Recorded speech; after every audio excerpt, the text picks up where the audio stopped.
ആകാശവാണി.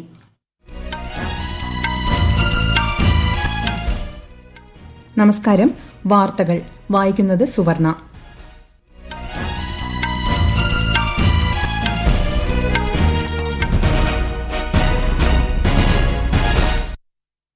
പ്രധാന വാർത്തകൾ. പഹൽഗാം ഭീകരാക്രമണത്തിലെ കുറ്റവാളികൾക്കും ഗൂഢാലോചനക്കാർക്കും ശക്തമായ മറുപടി നൽകുമെന്ന് പ്രധാനമന്ത്രി നരേന്ദ്രമോദി.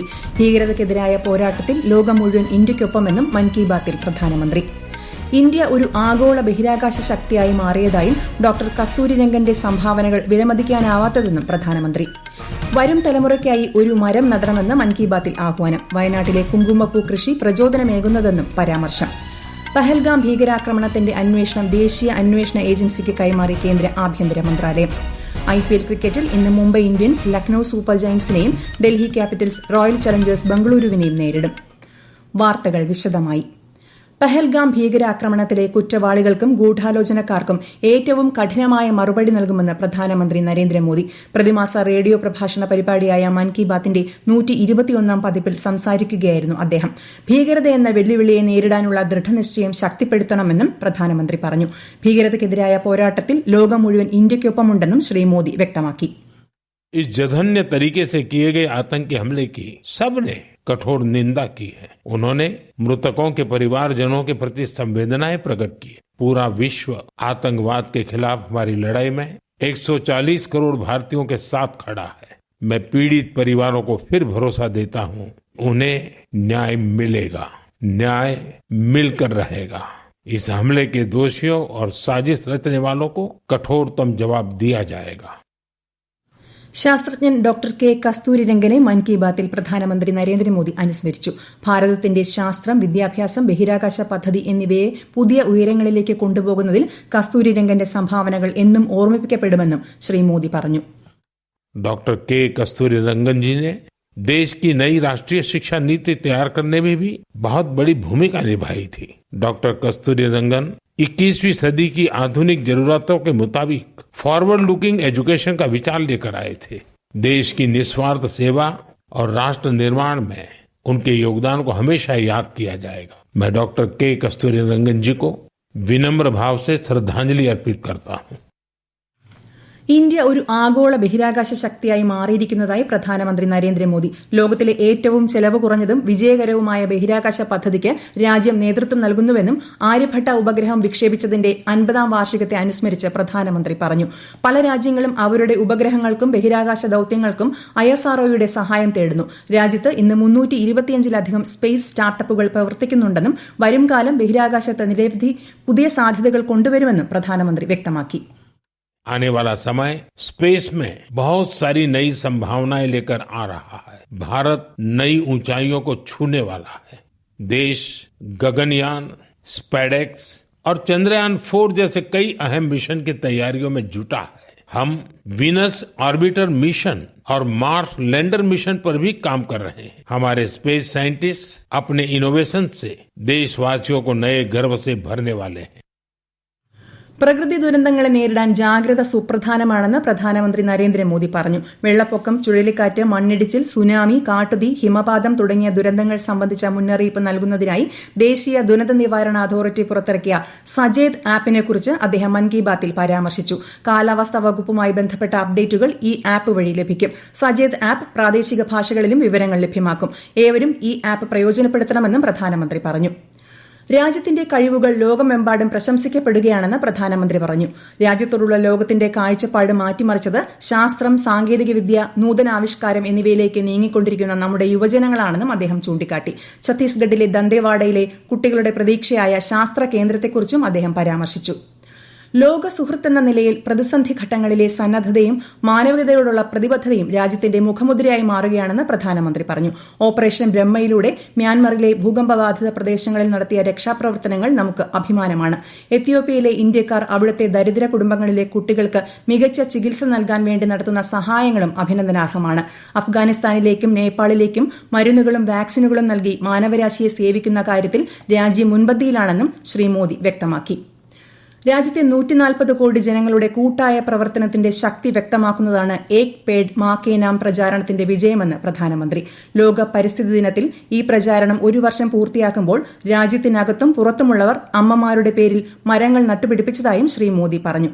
ഭൂമിയുടെ ആരോഗ്യം നിലനിർത്തുന്നതിനും കാലാവസ്ഥാ വ്യതിയാനം ചെറുക്കുന്നതിനും ഭാവി തലമുറയ്ക്കായും ഒരു മരം നടണമെന്ന് പ്രധാനമന്ത്രി ജനങ്ങളോട് അഭ്യർത്ഥിച്ചു. മനസ്സുണ്ടെങ്കിൽ മാർഗവുമുണ്ടെന്നും പുതിയ എന്തെങ്കിലും ചെയ്യാനുള്ള ദൃഢനിശ്ചയം ലക്ഷ്യസ്ഥാനത്തെത്തുമെന്നും പ്രധാനമന്ത്രി പറഞ്ഞു. കർണാടകയിലെ സമതലങ്ങളിലെ ആപ്പിൾ കൃഷിയും ഹിമാചലിലും കേരളത്തിലെ വയനാടുമുള്ള കുങ്കുമപ്പൂ കൃഷിയും പ്രചോദനാത്മകമായ ഉദാഹരണങ്ങളാണെന്ന് പ്രധാനമന്ത്രി മൻ കി ബാത്തിൽ പറഞ്ഞു. ऐसा ही एक उदाहरण केरला के वायनाड का है. यहाँ भी केसर उगाने में सफलता मिली और वायनाड में ये केसर किसी खेत या मिट्टी में नहीं बल्कि एरोपोनिक्स टेक्निक से उगाए जा रहे हैं. कुछ ऐसा ही हैरत भरा काम लीची की पैदावार के साथ हुआ है. സ്വാതന്ത്ര്യ സമര സേനാനികളുടെ അനശ്വര പ്രചോദനങ്ങൾ നാം സജീവമായി നിലനിർത്തണമെന്നും അവരിൽ നിന്ന് ലഭിക്കുന്ന ഊർജ്ജം അമൃതകാലത്തിനായുള്ള പ്രതിജ്ഞകൾക്ക് പുതിയ ശക്തി നൽകുമെന്നും പ്രധാനമന്ത്രി നരേന്ദ്രമോദി പറഞ്ഞു.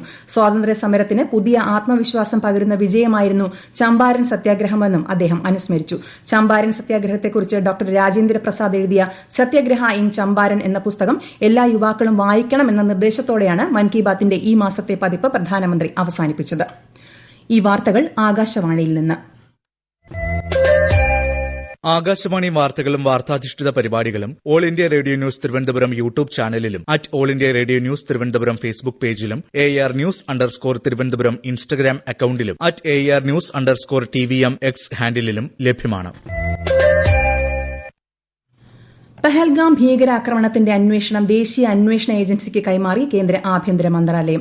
ആക്രമണം നടന്ന പ്രദേശം നേരത്തെ അന്വേഷണ ഏജൻസി സന്ദർശിച്ചിരുന്നു. പഹൽഗാം ആക്രമണത്തിൽ 26 പേർ കൊല്ലപ്പെടുകയും നിരവധി പേർക്ക് പരിക്കേൽക്കുകയും ചെയ്തിരുന്നു. നിയന്ത്രണ രേഖയിൽ ഇന്നലെ പാകിസ്ഥാൻ നടത്തിയ വെടിവയ്പിൽ ശക്തമായി തിരിച്ചടിച്ച ഇന്ത്യൻ സേന. ടൂട്ട്മാരി ഗലി, രാംപുര സെക്ടറുകൾക്ക് എതിർവശത്താണ് പാകിസ്ഥാൻ സേന വെടിയുതിർത്തത്. ആളപായം റിപ്പോർട്ട് ചെയ്തിട്ടില്ല.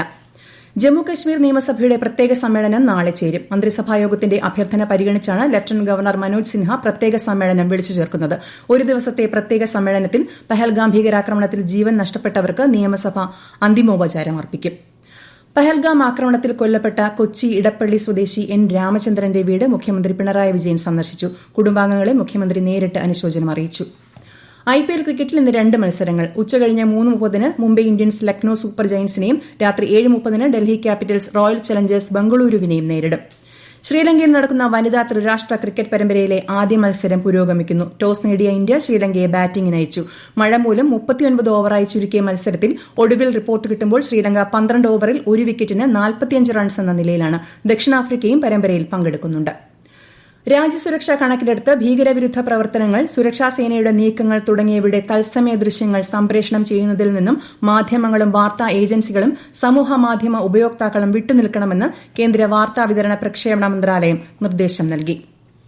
ആകാശവാണി തിരുവനന്തപുരം നിലയത്തിന്റെ 75ാം വാർഷികാഘോഷങ്ങളുടെ സമാപനം നാളെ വൈകുന്നേരം തിരുവനന്തപുരം ടാഗോർ തിയേറ്ററിൽ നടക്കും.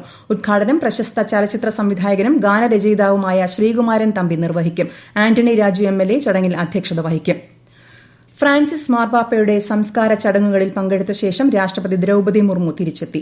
ഇന്നലെ വത്തിക്കാനിലെ സെന്റ് പീറ്റേഴ്സ് ബസേലിക്കയിൽ രാഷ്ട്രപതി മാർപ്പാപ്പയ്ക്ക് അന്തിമോപചാരം അർപ്പിച്ചു. കേന്ദ്രമന്ത്രിമാരായ കിരൺ റിജിജു, ജോർജ് കുര്യൻ തുടങ്ങിയവരും കേരളത്തെ പ്രതിനിധീകരിച്ച് മന്ത്രി റോഷി അഗസ്റ്റിനും ചടങ്ങിൽ പങ്കെടുത്തു. 2024-25 സാമ്പത്തിക വർഷത്തിൽ 14.55 കോടി ടണ്ണിന്റെ റെക്കോർഡ് ചരക്ക് ഗതാഗതം പൂർത്തിയാക്കി ഉൾനാടൻ ജലപാത അതോറിറ്റി. ചരക്ക് ഗതാഗതത്തിന്റെ 68% കൽക്കരി, ഇരുമ്പ് അയിര്, മണൽ, ഫ്ലൈ ആഷ് എന്നിവയാണെന്ന് തുറമുഖ ഷിപ്പിംഗ് മന്ത്രാലയം അറിയിച്ചു. ഇറാനിലെ ഷഹിദ് രാജെ തുറമുഖത്തുണ്ടായ സ്ഫോടനത്തിൽ മരണസംഖ്യ 18ആയി. 700-ലധികം പേർക്ക് പരിക്കേറ്റു. പ്രധാന വാർത്തകൾ വീണ്ടും. പഹൽഗാം ഭീകരാക്രമണത്തിലെ കുറ്റവാളികൾക്കും ഗൂഢാലോചനക്കാർക്കും ശക്തമായ മറുപടി നൽകുമെന്ന് പ്രധാനമന്ത്രി നരേന്ദ്രമോദി.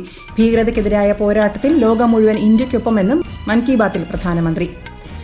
ഇന്ത്യ ഒരു ആഗോള ബഹിരാകാശ ശക്തിയായി മാറിയതായും ഡോക്ടർ കസ്തൂരിരംഗന്റെ സംഭാവനകൾ വിലമതിക്കാനാവാത്തതെന്നും പ്രധാനമന്ത്രി.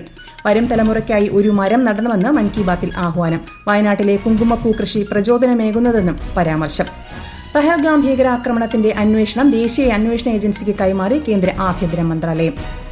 IPL ക്രിക്കറ്റിൽ ഇന്ന് മുംബൈ ഇന്ത്യൻസ് ലക്നൌ സൂപ്പർ ജയന്റ്സിനെയും ഡൽഹി ക്യാപിറ്റൽസ് റോയൽ ചലഞ്ചേഴ്സ് ബംഗളൂരുവിനെയും നേരിടും. വാർത്തകൾ കഴിഞ്ഞു. അടുത്ത വാർത്താ പ്രക്ഷേപണം വൈകുന്നേരം 6:30.